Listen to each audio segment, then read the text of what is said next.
पंजाब विच इस वार कणक दी शानदार फसल हुई है डंडी। एक अंदाजे अनुसार कुल मिला के 142 लाख टन उत्पादन होने की उम्मीद है डंडी।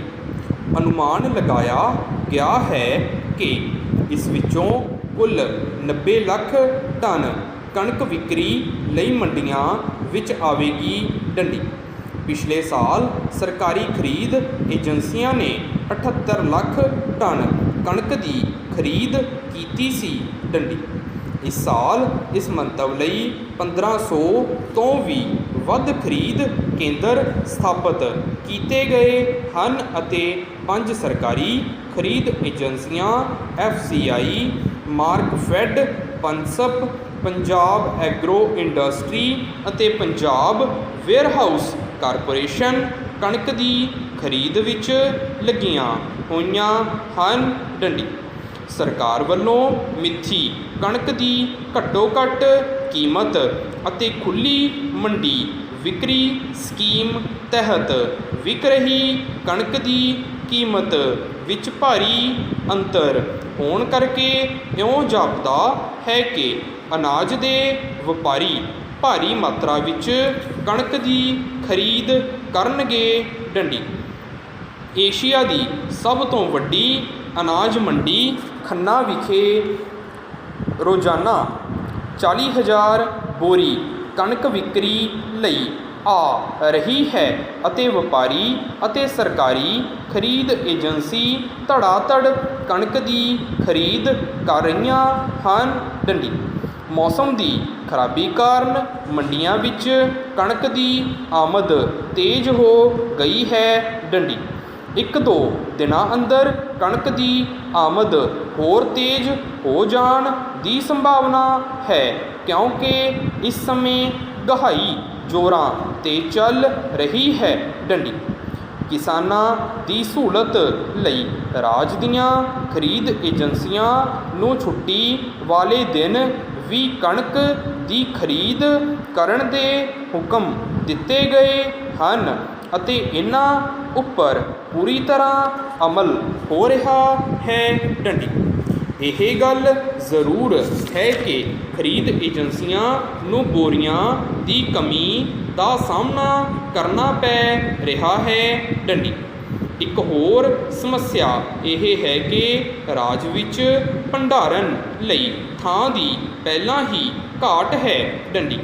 सरकारी गोदाम तां पहलां ही कणक अते चावलां नाल भरे पए हैं डंडी।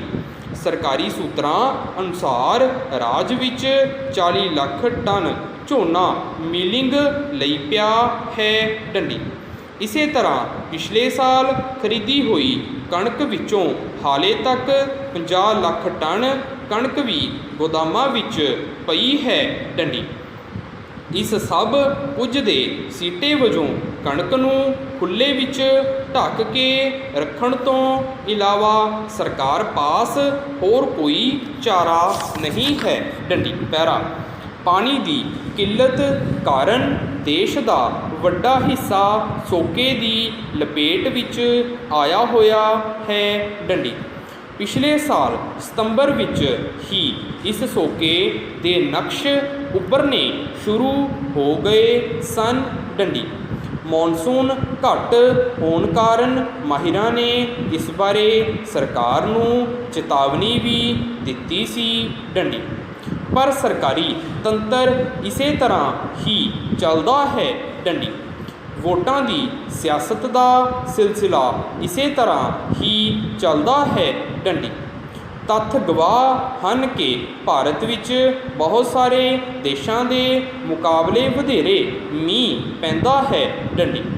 असल विच लोड़ वाले इलाकों विच मीह दे पानी की सही साम संभाल का कोई प्रबंध नहीं है डंडी। इस दे सीटे वजों भारत ही सोके की लपेट विच आउंदा है डंडी। इस संबंध विच बजट उपबंधां की एक मिसाल सरकारी नीति नूं समझण विच सहाई होवेगी डंडी। ਇਸ ਵਾਰ ਕੇਂਦਰੀ ਬਜਟ ਵਿੱਚ ਸੰਚਾਰ ਸੈਕਟਰ ਲਈ 16,000 ਕਰੋੜ ਰੁਪਏ ਰੱਖੇ ਗਏ ਹਨ, ਜਦੋਂ ਕਿ ਸਿੰਜਾਈ ਸੈਕਟਰ ਲਈ 600 ਕਰੋੜ ਰੁਪਏ ਤੋਂ ਵੀ ਕਾਫੀ ਘੱਟ ਰੱਖੇ ਗਏ ਹਨ। ਡੰਡੀ। ਸਪਸ਼ਟ ਹੈ ਕਿ ਸਰਕਾਰ ਦੇ ਮੁੱਖ ਏਜੰਡੇ ਉੱਤੇ ਸੂਚਨਾ ਇਨਕਲਾਬ ਹੈ, ਜਲ ਯੋਜਨਾਵਾਂ ਨਹੀਂ। ਡੰਡੀ। ਪੈਰਾ। ਦੇਸ਼ ਵਿੱਚ ਚੱਲ ਰਹੇ ਆਰਥਿਕ ਸੁਧਾਰਾਂ ਨੂੰ ਇੱਕ ਦਹਾਕਾ ਹੋ ਚੱਲਿਆ ਹੈ। ਡੰਡੀ। ਇਹਨਾਂ ਤਹਿਤ ਜਲ ਯੋਜਨਾਵਾਂ ਵਾਲੇ ਪ੍ਰਾਜੈਕਟਾਂ ਦੀ ਵੀ ਅਕਸਰ ਚਰਚਾ ਹੁੰਦੀ ਰਹੀ ਹੈ। ਡੰਡੀ। ਅਜਿਹੇ ਪ੍ਰਬੰਧਾਂ ਲਈ 10 ਸਾਲ ਦਾ ਸਮਾਂ ਕਾਫੀ ਮੰਨਿਆ ਜਾ ਸਕਦਾ ਹੈ, ਪਰ ਪੀਣ ਵਾਲੇ ਪਾਣੀ ਦੇ ਪ੍ਰਾਜੈਕਟ ਸਿਰੇ ਨਹੀਂ ਚੜ੍ਹ ਸਕੇ। ਡੰਡੀ। ਗੁਜਰਾਤ ਵਿੱਚ ਸਰਦਾਰ ਸਰੋਵਰ ਪ੍ਰੋਜੈਕਟ ਬਾਰੇ ਵਾਦ ਵਿਵਾਦ ਚੱਲ ਰਿਹਾ ਹੈ। ਡੰਡੀ। ਸਰਕਾਰ ਦਾ ਕਹਿਣਾ ਹੈ ਕਿ ਇਸ ਪ੍ਰੋਜੈਕਟ ਦੇ ਪੂਰਾ ਹੋ ਜਾਣ ਨਾਲ ਸੂਬੇ ਦੇ ਲੋਕਾਂ ਦੀਆਂ ਪਾਣੀ ਸੰਬੰਧੀ ਸਮੱਸਿਆਵਾਂ ਹੱਲ ਹੋ ਜਾਣਗੀਆਂ। ਡੰਡੀ। ਪਰ ਦੂਸਰੇ ਪਾਸੇ ਇਹ ਕਿਹਾ ਜਾਂਦਾ ਹੈ ਕਿ ਇਸ ਪ੍ਰੋਜੈਕਟ ਦੇ ਪੂਰਾ ਹੋ ਜਾਣ ਨਾਲ ਕੱਛ ਅਤੇ ਸੌਰਾਸ਼ਟਰ ਵਿੱਚ ਕੇਵਲ 10% ਵਾਹੀਯੋਗ ਜ਼ਮੀਨ ਨੂੰ ਹੀ ਪਾਣੀ ਮਿਲ ਸਕੇਗਾ। ਡੰਡੀ। ਜਿਸ ਕਰਕੇ ਇਹ ਪ੍ਰੋਜੈਕਟ ਗੁਜਰਾਤ ਦੇ ਸੋਕੇ ਦਾ ਤੋੜ ਨਹੀਂ ਹੈ। ਡੰਡੀ। ਮਾਹਿਰਾਂ ਦਾ ਵੀ ਕਹਿਣਾ ਹੈ ਕਿ ਵੱਡੇ ਪ੍ਰੋਜੈਕਟਾਂ ਉੱਪਰ ਪੈਸਾ ਅਤੇ ਸਮਾਂ ਲਗਾਉਣ ਦੀ ਥਾਂ ਛੋਟੇ ਪ੍ਰੋਜੈਕਟਾਂ ਵੱਲ ਧਿਆਨ ਦੇਣਾ ਚਾਹੀਦਾ ਹੈ। ਡੰਡੀ। ਇਸ ਨਾਲ ਲੱਖਾਂ ਲੋਕਾਂ ਦਾ ਉਜਾੜਾ ਵੀ ਬਚ ਸਕਦਾ ਹੈ। ਡੰਡੀ। ਗੁਜਰਾਤ ਵਿੱਚ ਪਾਣੀ ਦੀ ਸਥਿਤੀ ਕਾਫੀ ਸਮੇਂ ਤੋਂ ਗੰਭੀਰ ਹੈ, ਪਰ ਮੀਂਹ ਵਾਲੇ ਪਾਣੀ ਦੀ ਸੰਭਾਲ ਅਤੇ ਸਹੀ ਵਰਤੋਂ ਦਾ ਕੋਈ ਤਰੱਦਦ ਨਹੀਂ ਕੀਤਾ ਗਿਆ। ਡੰਡੀ। ਕੁਝ ਗੈਰ ਸਰਕਾਰੀ ਸੰਸਥਾਵਾਂ ਵੱਲੋਂ ਯਤਨ ਕੀਤੇ ਗਏ ਹਨ ਅਤੇ ਇਹਨਾਂ ਵੱਲੋਂ ਅਪਣਾਏ ਗਏ ਪਿੰਡਾਂ ਵਿੱਚ ਸੋਕਾ ਮਾਰ ਨਹੀਂ ਕਰ ਸਕਿਆ। ਡੰਡੀ। ਸਟਾਪ।